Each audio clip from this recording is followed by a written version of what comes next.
Buenas tardes. El día de hoy vamos a evaluar en este club de revista cuál es el beneficio de la carboximaltosa en pacientes con insuficiencia cardíaca y déficit de hierro.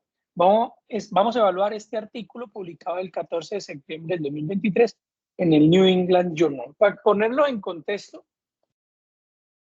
tenemos un estudio previo como el AFFIR-HF, donde los pacientes con insuficiencia cardíaca descompensada con una fracción de eyección menor del 50%.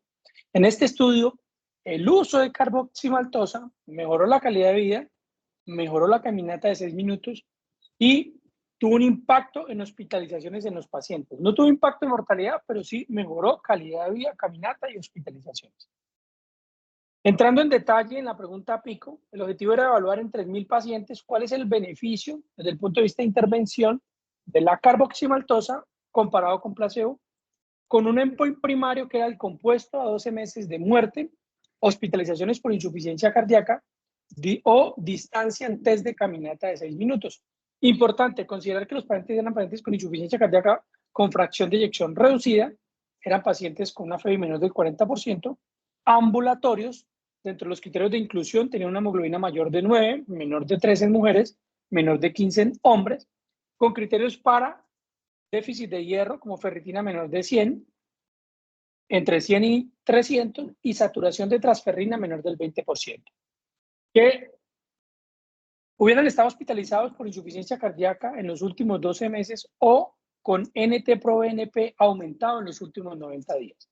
Clase funcional entre 2 y 4 con terapia médica óptima en las últimas 2 semanas y que esta pues sea tolerada.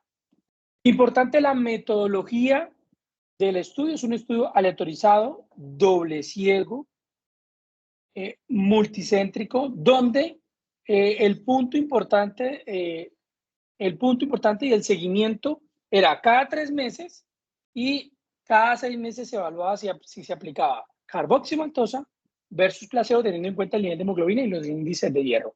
La mediana de seguimiento fue 1.9 años. Hay que tener en cuenta que se excluyeron pacientes como infarto, síndrome coronario, ACV, enfermedad renal, valvulopatía, fibrilación auricular, entre otros criterios de exclusión para este estudio.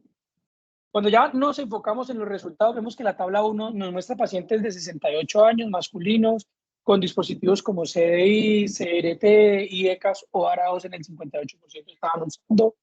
Uso de ARNI apenas representó el 30%, beta bloqueadores el 92%, antagonistas mineralocorticoides el 56%, e inhibidores ICGLT2 el 7.7%. Una gran conclusión aquí es que si tenían terapia médica óptima y tenían FEBI reducida, ¿por qué no estaban recibiendo los 4 fantásticos en un porcentaje mayor? Otros puntos a tener en cuenta en esta tabla: clase funcional 2 y 3 representaban el 52 y el 46%, FEBI era 30.8 más o menos 7, el NT-proBNP, la media era de 1485, la hemoglobina de 12.6, ferritina de 56, la media, y la saturación de transferrina era de 23.4%, la media. Ya viendo la tabla 2, que es la tabla de resultados primarios y secundarios, importante, el nivel de significancia estadística que se planteó para este estudio fue menor a 0.01. Si vemos la tabla 1, vemos cómo el resultado compuesto, que era mortalidad a los 12 meses, hospitalizaciones, cambio en el test de caminata, la distancia en el test de caminata, no tuvo un impacto estadísticamente significativo.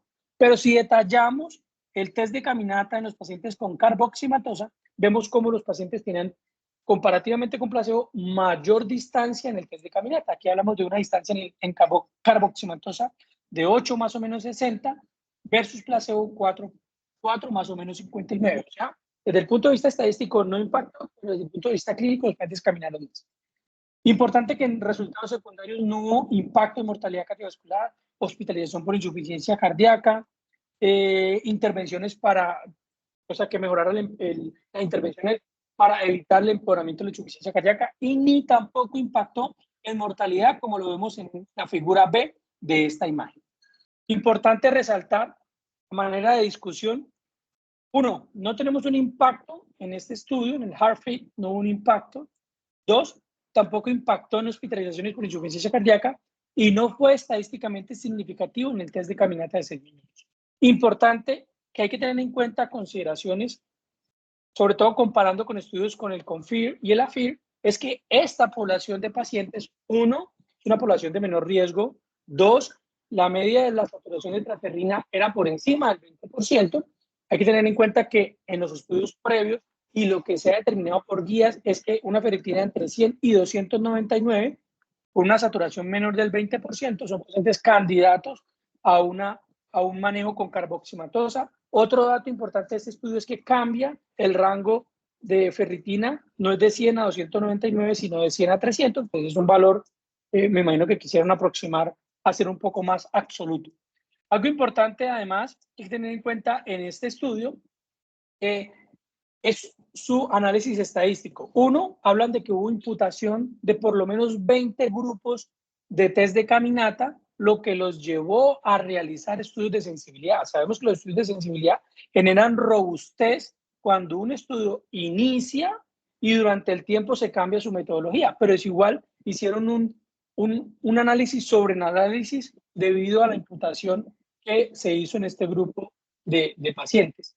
Eso es importante que tener en cuenta. Dos, no sabemos qué tanto impactó la pandemia por COVID-19 en los resultados. Y tres, pues es importante que el estudio no nos da detalle en presión arterial, el contexto clínico de los pacientes, no tenían una terapia médica óptima, ni los 4 fantásticos en un porcentaje pues bastante importante a la hora de uno definir una terapia médica óptima de estos pacientes. Pensaría que se debió clasificar en un mejor contexto. Considero que para mí, aunque pues este estudio tiene limitaciones, que es como los datos faltantes, no un gran porcentaje de nivel de SGLT2, creo que aún faltan más datos y yo considero que la carboximaltosa con los estudios previamente, que han salido previamente, se ha quedado para los pacientes, ya dado el impacto en calidad de vida sobre todo y pues en mejoría en la distancia del test de caminata. Posteriormente, en diciembre del 2023, se publica este estudio, que es un meta-análisis que engloba el AFIR, el CONFIR y el HARFIT, donde si vemos la tabla vemos que no impacta en puntos duros, no impacta en mortalidad, que es lo que ya sabemos en los estudios previamente, pero vemos que se impacta en hospitalizaciones cardiovasculares, vemos que se impacta en hospitalizaciones por insuficiencia cardíaca, y esto es de suma importancia, pues porque viene demostrando, este estudio demuestra lo que, o solidifica lo que ya se ha demostrado en los estudios previamente. Esto es todo por el día de hoy. Muchas gracias a todos. Por favor, compartir. Deja sus comentarios.